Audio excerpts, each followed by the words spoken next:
Good morning, y'all. Welcome to Back to Basics with Krystal. So it is Monday morning. It's a little after 8, closer to 8:30. I've already got the kids off to school.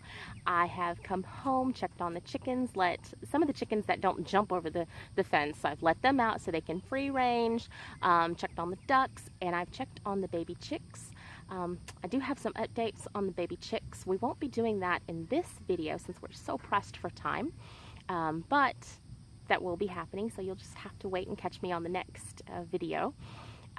It's a good update and a bad update. So I'm just going to start, and I'm just going to bring you guys along with me.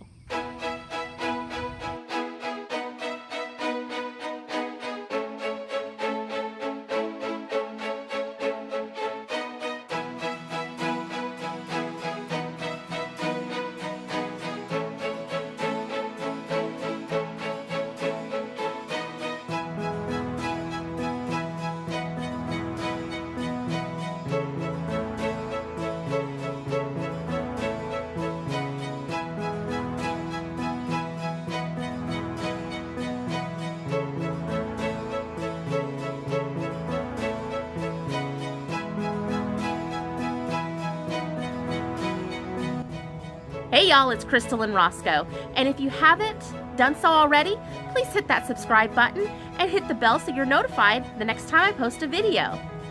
We thank you. Thank you.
So I bought this mint plant. I don't know if it's in focus right now, but I bought this mint plant when I bought the gray chicks, the sapphire gems, and I repotted it. It's a Bonnie plant, and this is my spearmint.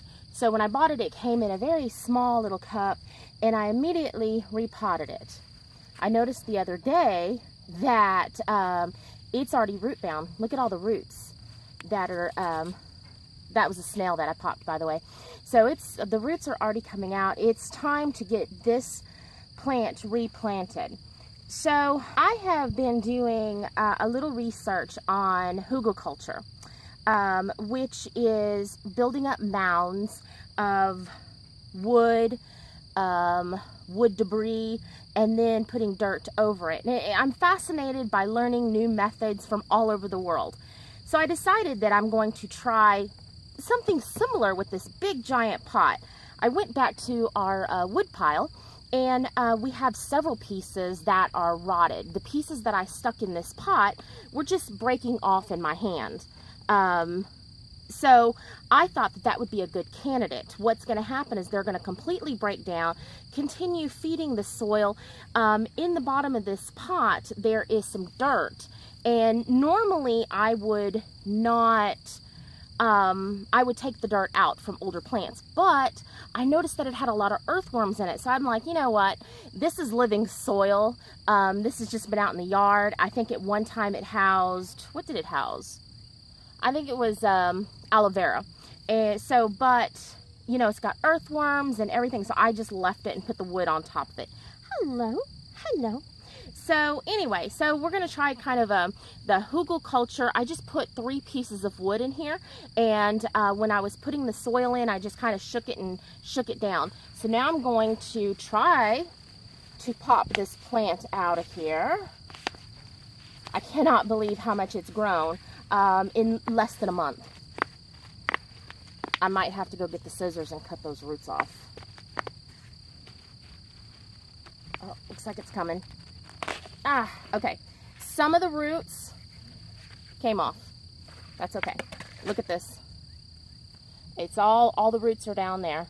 So, nice big plant. Now, the way this tree or this wood is in here, I'm going to have to plant the plant over kind of to the side, so it won't be perfectly in the center, but that's okay because mint will just spread all over the place, and we'll never be able to tell where the plant actually started until we start digging around.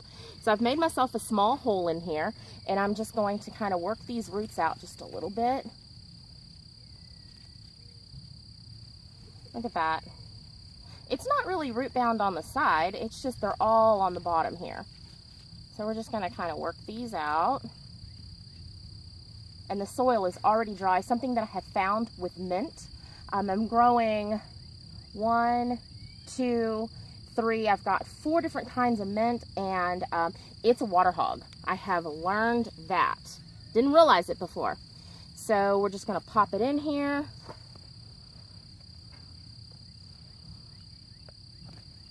And y'all, I'm no expert. I'm literally just trying this out with you guys for the first time. And what I did, you're probably wondering what this potting soil is. It is bagged topsoil, and it's also bagged manure and humus mix. I did not spring for the super expensive organic stuff. I just sprung for the very cheap. I think each bag was like $1.58, $1.60. I lean more to natural growing methods rather than worrying about everything being super organic.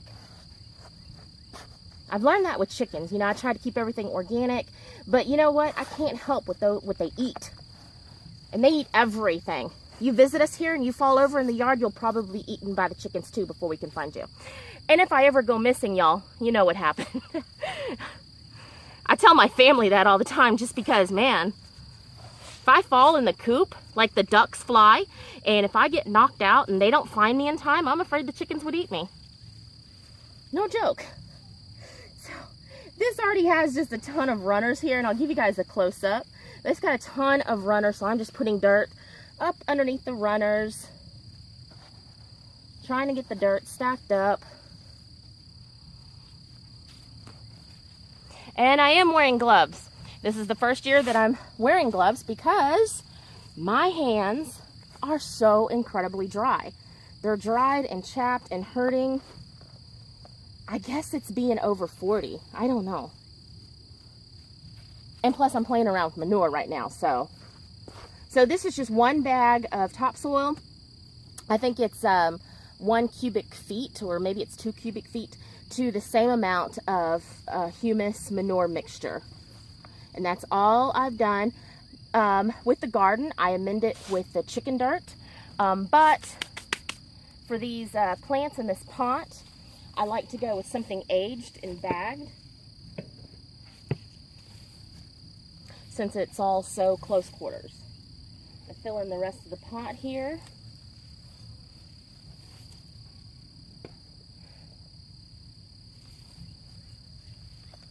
and I'll give it a good watering. I think that's good. I'm covering up the crown there, the root ball. I'm not over the sides here. You know what, y'all? I think I'm gonna put a flower over here. I'll be right back. Okay, I have got a zinnia from the greenhouse, and I think I'm just gonna put it right over here. Now, by my guesstimate from my sweet mint plant, it will take about 5 months for this entire thing to fill out. So by the time this entire plant fills this pot out, my zinnia should be done. So I don't think it'll be an overcrowding situation, but we'll see, right? So I'm gonna dig a little hole for that.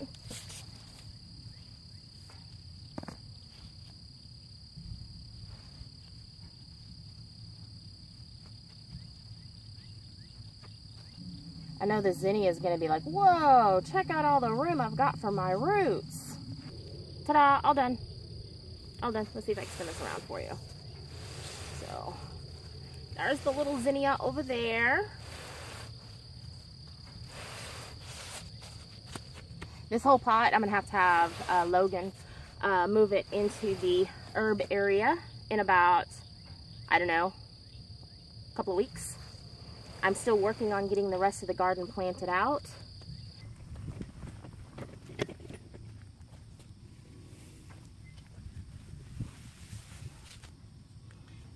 This hay smells like wet dog. I can tell Roscoe has been rolling around in it before I put it in the wheelbarrow. Hang on.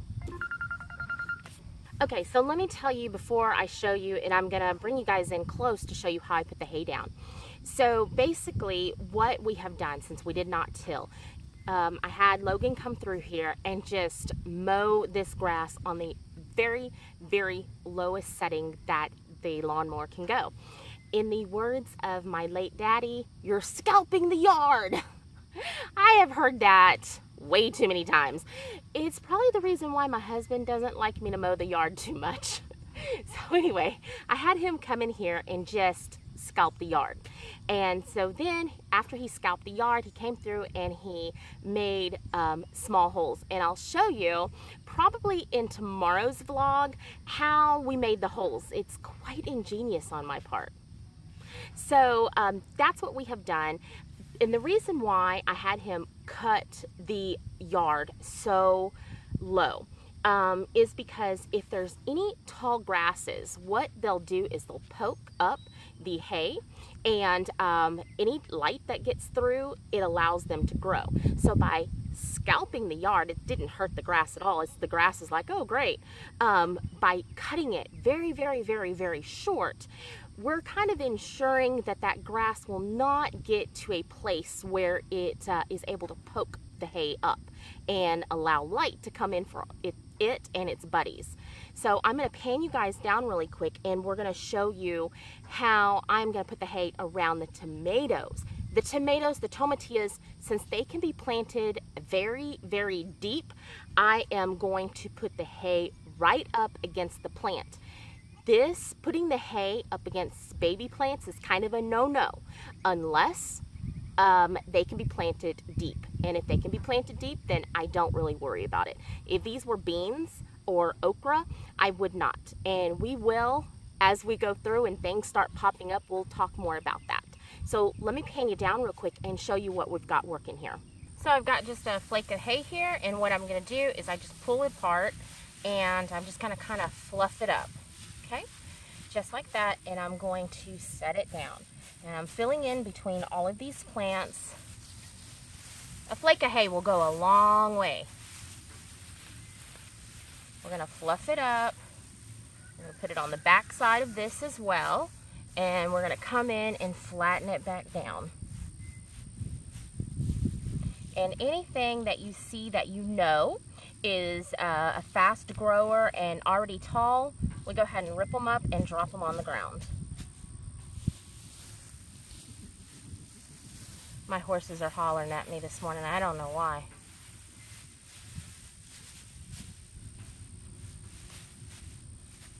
sooner was over here at the greenhouse earlier fussing at me. Not too sure.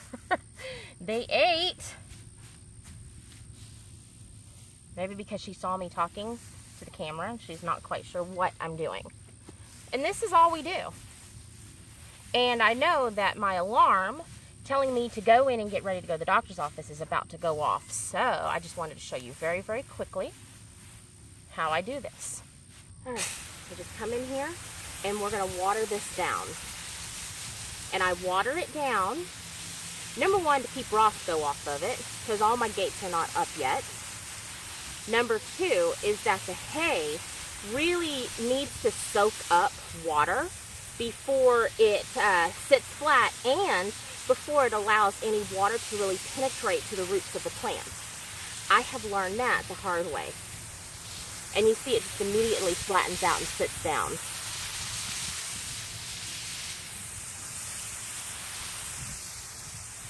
And you can also come in here and just kind of stomp it down. Just don't stomp your plant. One of the kids was talking to me one time and I wasn't paying attention. I stepped on a tomato plant. Yeah, and no fun, but luckily I didn't kill it for some strange reason.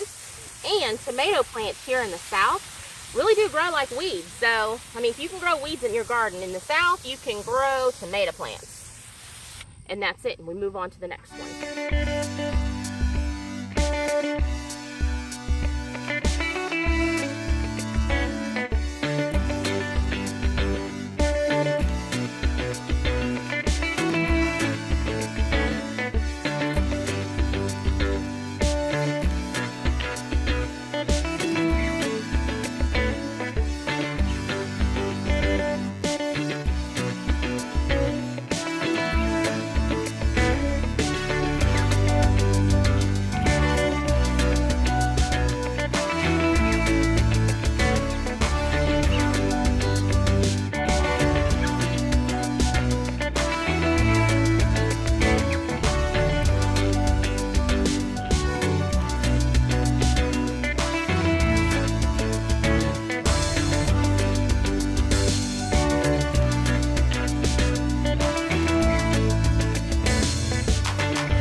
Now, yesterday's winds were atrocious.